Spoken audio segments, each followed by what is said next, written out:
Bismillahirrahmanirrahim. Assalamualaikum warahmatullahi wabarakatuh. Alhamdulillahilladzi arsala rasulahu bil huda wa dinil haqq lidin kulli wa kafa billahi syahida. Syada la ilaha illallah wahdahu la syarikalah, syada anna Muhammadan abduhu wa rasuluhu la nabiyya ba'd. Wa bi sahbi sadwi wa ismi amri wa hudatan lisani yafqahu qawli wa bizidna ilman wa zuqna fahman wa amalan mutaqabbalan. Amin ya Allah ya rabbal alamin. Alhamdulillah. Kita masuk bahasan yang sebenarnya kelanjutan dari bahasan kita minggu kemarin. Bahasan minggu kemarin kita bahas mengenai jual beli salam atau jual beli salam. Itu adalah jual beli dengan pesanan. Gitu ya, jual beli dengan pesanan minggu kemarin. Sekarang kita masuk ke bagian sebenarnya ya. Ini bagian dari jual beli salam, yaitu jual beli istisna. Apa yang disebut jual beli istisna? Ini secara definisi bahasa, jual beli istisna adalah meminta dibuatkan barang.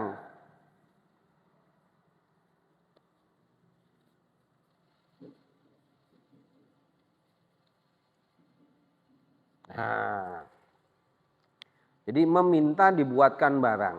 Kan berarti termasuk seperti yang kemarin, barangnya belum ada, kan gitu ya. Barangnya belum ada.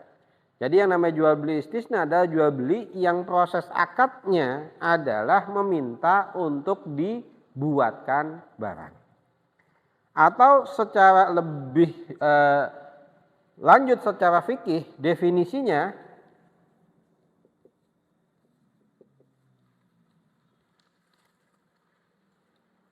ya, adalah meminta seseorang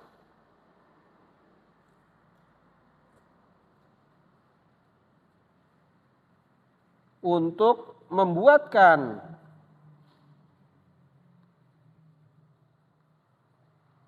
barang tertentu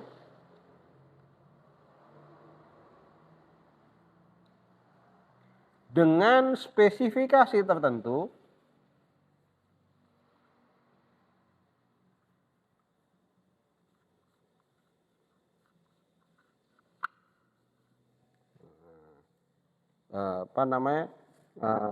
yang dalam tanggungan. Nah, apa maksudnya?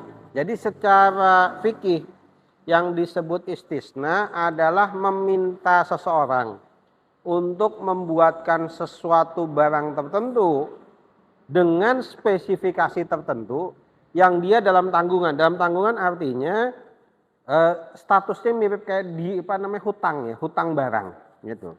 Ya, miripnya hutang barang. Kenapa? Karena istisna juga sama. Itu dia itu modalnya juga ada bahasanya ada yang terhutang gitu ya, terhutang dari sisi si pembuat barang. Ya, baik dia terhutang karena perjanjian maupun terhutang karena sudah diberikan uang. Jadi jual beli istisna ini merupakan mirip menjadi bagian dari jual beli salam, di mana jual belinya belum ada barangnya. Ya, belum ada barangnya.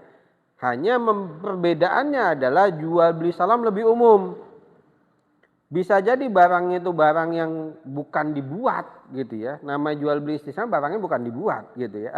Jual beli salam itu bisa jadi barangnya bukan barang dibuat, namanya pesen. Bisa pesen barang sudah ada, mau pesen buah-buahan atau pesen misalnya pakaian atau mau pesen telur, pesen beras dan lain sebagainya. Itu sebenarnya barangnya itu barang tersedia di pasaran kan gitu ya. Artinya barang itu tidak perlu dibuat terlebih dahulu gitu ya. Nah, berbeda dengan jual beli istisna. Jual beli istisna ini spesifik barang yang dibuat secara pesanan.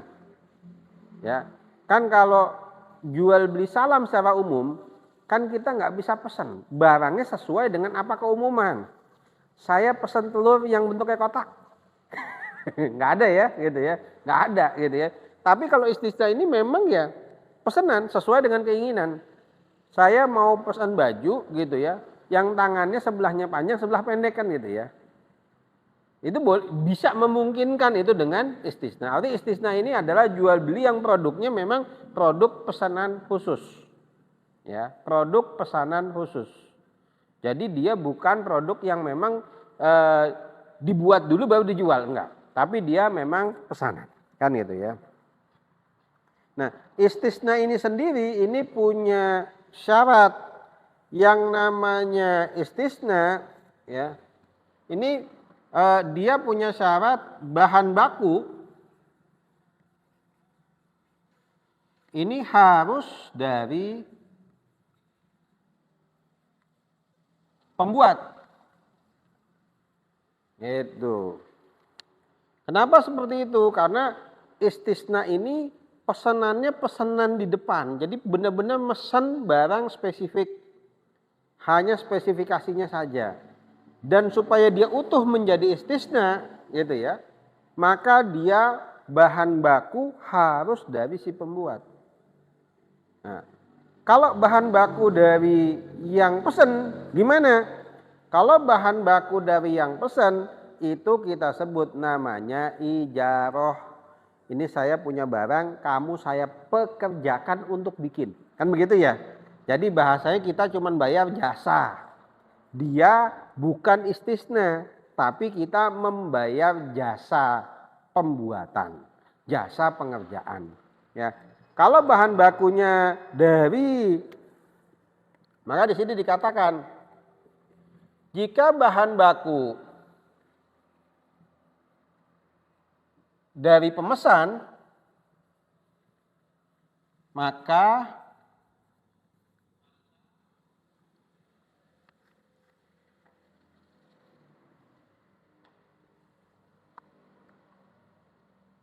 akadnya masuk ijaroh gitu ya. Jadi kaidahnya seperti itu ya. Ini berlaku untuk semua jenis. Artinya misalnya pengrajin mebel ya. Pengrajin mebel itu membuat mebel sesuai dengan pesanan. Nah, ketika dia membuat sesuai pesanan, maka bahan bakunya harus dari si pengrajin itu sendiri. Nah, ketika ada yang mesen, ya itu nanti ada klausulnya, apakah harus uangnya utuh atau enggak gitu ya, atau boleh DP doangan. Maka itulah yang disebut dengan istisna. Mesen minta dibuatkan barang. Ya. Minta dibuatkan barang, bahan dari si pembuat, tenaga dari si pembuat. Dia hanya pesan, seperti kita pesan ke pabrik lah gitu ya, bahasa kayak gitu ya. Pesan ke pembuat. Tapi jika bahan bakunya itu milik dari si pemesan, maka kan dia bukan pesan barang kan, bukan minta dibuatkan barang. Tapi kita hanya membayar dia, mengupah dia untuk jasa. Kan gitu ya. Mengupah untuk jasa dari bahan baku menjadi bahan jadi. Kan begitu ya. Dari kayu yang entah olahan dan lain sebagainya menjadi mebel. Kan begitu ya. Jadi hanya diminta untuk mengerjakan pekerjaan jasa. Nah ini kaidah yang harus dipahami. Gitu ya. Maka gitu ya, maka syarat istisna itu bisa kita bagi menjadi 3.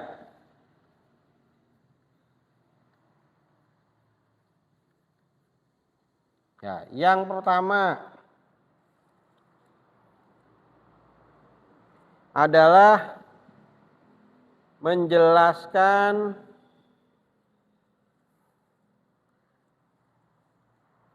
jenis atau tipe atau kadar atau bentuk dari barang yang dipesan. Oke. Ya.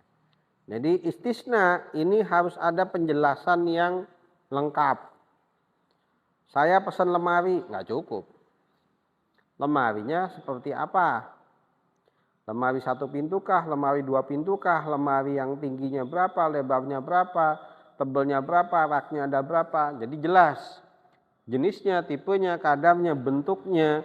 Pengen pakai kayu yang ringan, kayu yang berat, atau pakai MDF atau kayu jati dan lain sebagainya, itu harus jelas. Gitu ya, itu istisna. Jadi barang yang dipesan memang jelas spesifik. Nah, gitu ya, spesifik.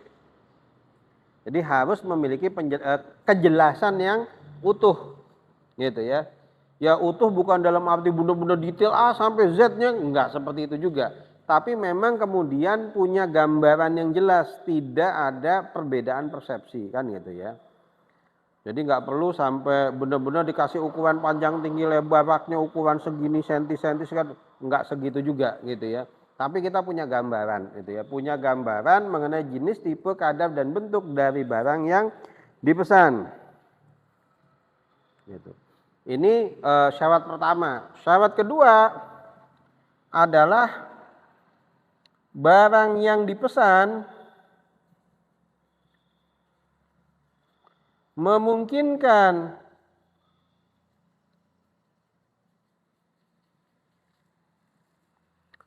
untuk dibuat.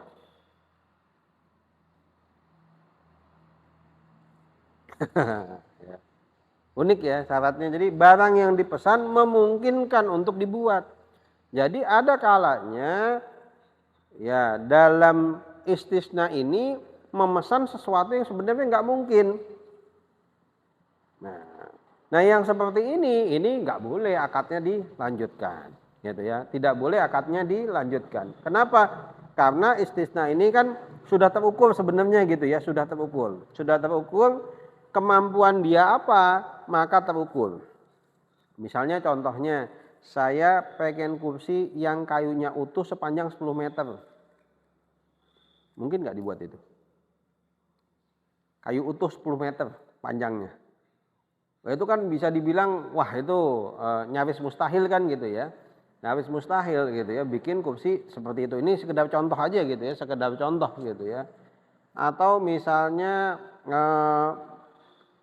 saya minta dibuatkan kendaraan motor yang bisa terbang. Gitu ya. Ini sekedar contoh saja gitu ya. Jadi ketika memesan barang dalam istisna, memang barangnya itu logis memungkinkan untuk diproduksi. Itu. Dan juga ya harus nyambung ya dengan kemampuan si pembuatnya. Ya. Jangan kita pengen bikin mebel datangnya ke penjahit gitu ya. Artinya kan ini nggak terpenuhi kan gitu ya, nggak memungkinkan gitu ya untuk membuat gitu ya, nggak memungkinkan. Nggak memungkinkan untuk membuat. Atau misalnya kita pesen apa bahasanya kitchen set kan gitu ya, gitu sekarang. Nah, kitchen set gitu ya kan macam-macam gitu, ada yang dari aluminium, ada yang dari kayu, ya itu memungkinkan untuk dibuat gitu ya. Nah yang seperti itu syarat barang yang dipesan memungkinkan untuk dibuat ini menjadi penting ya, sehingga memang transaksi yang dilakukan transaksi yang logis dan sah gitu ya. Ketiga, yang namanya istisna itu agak unik, dia tidak disebut waktu penyerahan barang,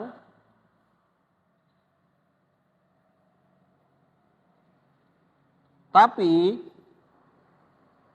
adalah waktu pengerjaan atau produksi. Kan kemarin kita sudah bahas ketika akad jual beli salam. Maka pada akad itu ada syarat yang namanya jual beli salam harus jelas ya, waktu penyerahan dan tempat penyerahan barang itu diakadkan ya, diakadkan.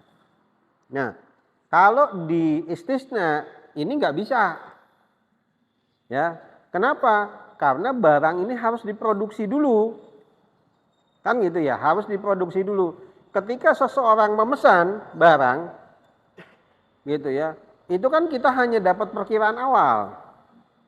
Ya, dapat perkiraan awal. Ketika sudah deal baru bisa tergambar sebenarnya, baru bisa terhitung. Ya, perkiraan pun juga waktu pengerjaan, bukan penyerahan barangnya. Kenapa? Namanya mesen, kan memungkinkan di tengah jalan ada perubahan. Oh, ternyata kurang ini, ternyata kurang itu, kan gitu ya. Oh, pesanannya kurang begini, kurang begitu, kurang cocok, kurang pas, tambahin ini, tambahin itu. Sehingga kalau dikasih waktu penyerahan, ternyata yang mesennya ada berubah pikiran dan baru setengah jalan, repot nanti kan gitu ya. Repot, makanya dia hanya ada waktu pengerjaan gitu ya. Waktu pengerjaan pun estimasi, perkiraan. Karena bagaimana si pemesan kan gitu. Yang pesan itu di tengah jalan bisa berubah ya memungkinkan, berubah juga alokasi waktu. Sehingga yang namanya waktu penyerahan tidak memungkinkan diakatkan di depan. Gitu. Ini adalah istisna kan gitu ya. Jadi istisna yang kita lihat ini mirip dengan jual beli salam. Hanya perbedaannya dia spesifik, barangnya harus dibuat dulu. Gitu. Karena barangnya harus dibuat, maka dia ada syarat-syarat khusus. Yang pertama, harus jenis, tipe, kadar, bentuknya itu spesifik. Ya, benar-benar clear, nggak salah. Kenapa namanya pesan ya? Namanya pesanan. Artinya kan bukan barang yang umum. Ya kalau ada contoh gambarannya kan juga bisa, nggak ada masalah kan gitu ya. Tapi ini pesanan. Ya. Kalau barang itu sudah ada di pasaran, ngapain pesen kan gitu ya? tinggal beli aja. Orang pesan karena barang itu tidak ada di pasaran, gitu. Maka jelas, saya pengen lemari seperti ini, tapi bahannya lapis emas. Wah, misalnya begitu ya. Itu kan berarti pesanan, gitu ya. Kenapa? Nggak ada di pasaran. Saya pengen seperti gambar ini persis, sama banget. Ya ngapain bikin? Beli aja jadi langsung kan begitu ya. Nah, maka istisna itu harus jelas. Itu ada contohnya, perubahannya di mana sehingga jelas tipe, jenis, kadar, bentuk itu jelas. Saya pengen yang begini, yang begitu dengan bahan ini, bahan itu, bentuknya ya macam-macam itu jelas. Yang kedua, memungkinkan untuk dibuat. Teknologi yang ada memungkinkan untuk membuat produk tersebut di masa ini, gitu ya. Itu bisa dibuat Pak, tapi nanti teknologinya baru 10 tahun yang akan datang. Bisa jadi seperti itu ya. Ya itu nggak bisa gitu ya untuk istisna, gitu ya. Untuk istisna itu nggak bisa, gitu ya. Seperti yang kita pakai sekarang ya, ini handphone gitu ya. Mungkin 20 tahun yang lalu kita nggak terbayang. Nggak usah 20 tahun yang lalu, 10 tahun yang lalu kita belum bisa merekam dengan handphone. Gitu ya. Gambarnya masih kecil. Ya betul ya, 10 tahun yang lalu kita belum bisa ya, masih kecil sekali gitu ya, kameranya masih sangat terbatas. Belum ada aplikasinya belum ada gitu. Jadi kalau 10 tahun yang lalu minta seperti sekarang nggak memungkinkan. Gitu. Tapi sekarang minta yang lebih canggih lagi juga kalau nggak memungkinkan ya beda lagi. Maka barang yang dipesan harus memungkinkan untuk dibuat. Yang ketiga adalah waktu pemesanan. Waktu pemesanan ini waktu penyerahan barang tidak ada dalam istisna, karena istisna benar-benar spesifik tergantung pesanan. Yang bisa dilakukan hanya estimasi waktu pengerjaan. Dari situ bisa dilihat ketika dalam pengerjaan itu ada perubahan, ada pergantian dan lain-lain, itulah yang kemudian membuat alokasi waktunya juga bisa berubah. Kan gitu ya. Jadi memang kalau istisna ini bisa akadnya itu berkembang. Nah, ini bedanya ya. Nanti kita akan jelaskan ini dulu gitu ya materi kita. Nanti kita akan masuk materinya untuk membedakan apa sih bedanya istisna dengan salam. Tapi seperti ini gambarannya istisna secara akad dia bisa berkembang, dia bisa berubah, dia bisa adaptif, bisa menyesuaikan dengan kondisi dan situasi pemesanan. Kenapa? Karena ini pesanan spesifik. Ketika ada perubahan, apakah boleh berubah juga nilai? Juga boleh. Jadi baik dari pemesan maupun pembuat memungkinkan ada negosiasi selama dia masih dalam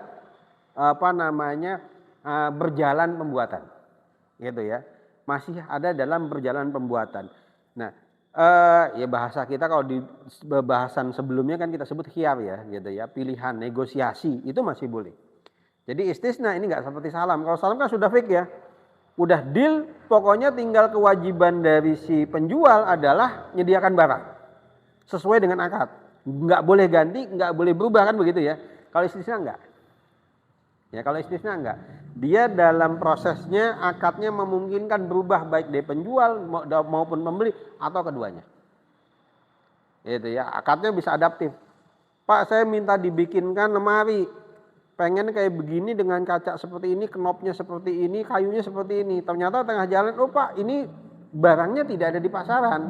Sudah ganti tipe, ganti model, ganti seperti ini, harganya lebih mahal. Mau nggak kan gitu ya? Oh, ganti model lain.